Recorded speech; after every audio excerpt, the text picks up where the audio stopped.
Good morning, everyone.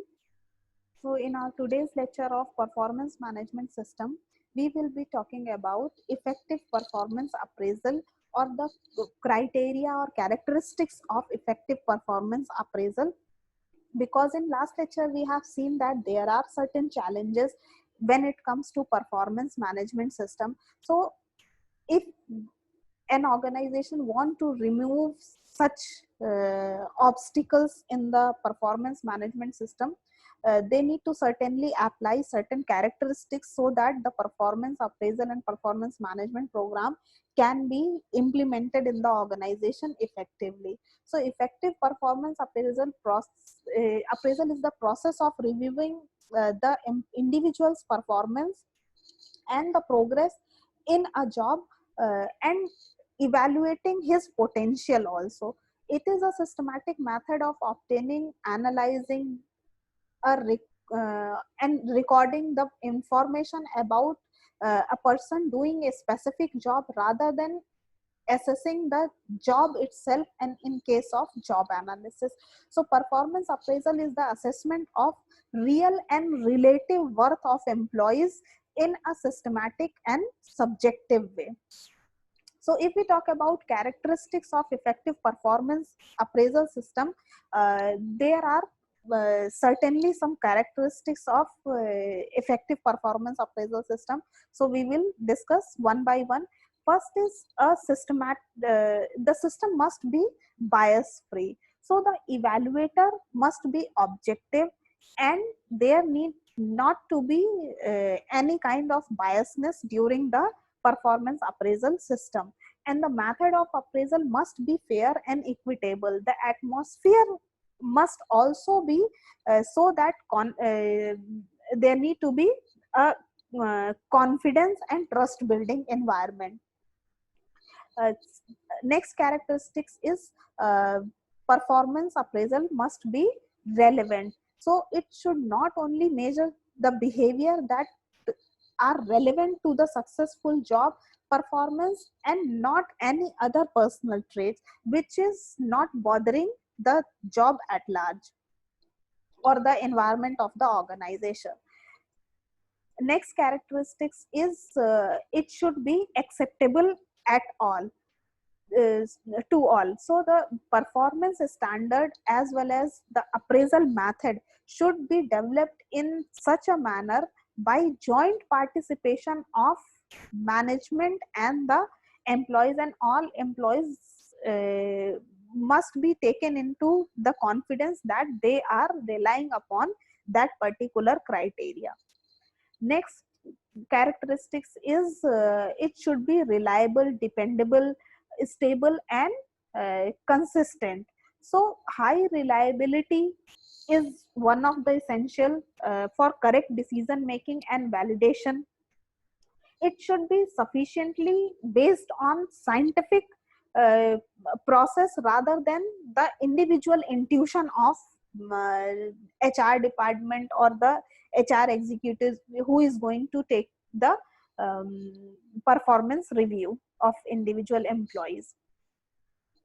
Next characteristics is that it must be able to objectively differentiate between good employee and ineffective employee. So the rating scales and the measurement method should be such that uh, rating an average employee does not adequate indication of the degree of effectiveness. If the rating scale is such that most of the employee comes under average employee category, so that means there is certain kind of lacking in the rating system. So the technique must be sufficiently sensitive to pick up difference between effective and ineffective employees. And the last characteristics should be it must be practical, sound, clear, unambiguous, so that all the parties concerned uh, understand all its implications. So it should be very much considerate that the performance appraisal methods and the performance appraisal criteria should be practical, very much clear, and it should not contain anything which is disguised or which can be picked up upon, so that all employees can understand all the implications. So it should be thoughtful, practical, meaningful, specific, and reliable, and it should able to identify effective and ineffective uh, em- uh, performance of employees as well. So this is all about characteristics of effective performance appraisal. So on the basis of effective appraisal method, there are three effective appraisal criteria, which is known as uh, KRA, KSA, and KPI. So we will discuss these criteria now. So if we talk about KRA, it is the short form of key result area.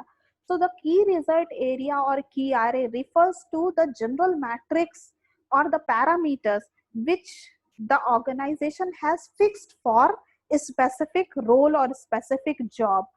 The term outlines the scope of job profile and capture almost 80 to 89% of work role.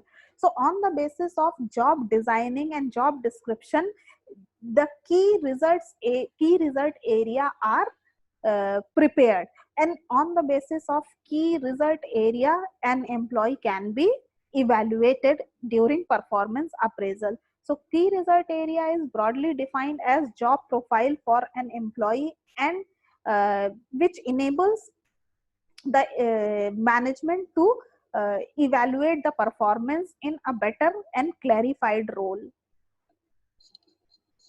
Now we move on to the second criteria, which is KSA. So KSA is another criteria of evaluating performance. It is full form of knowledge, skill, and ability. So the managing employees' performance is key concern for every employer, and the measurement of success and the method of harnessing employees' performance to align with the business needs will vary from employer to employer, as well as it can be dependent on the industry or the sector in which they are working.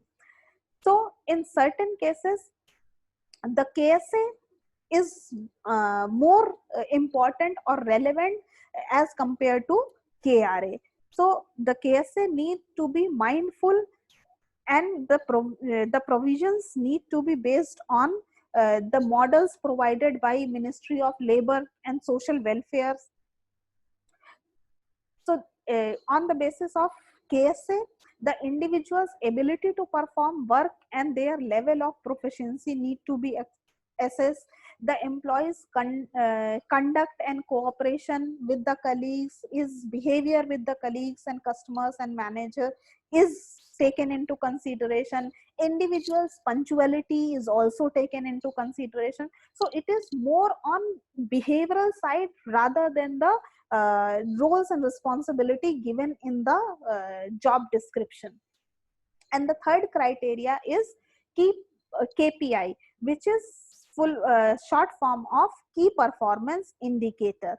So key performance indicator is measurable value which demonstrate how effectively a company is achieving key business objective.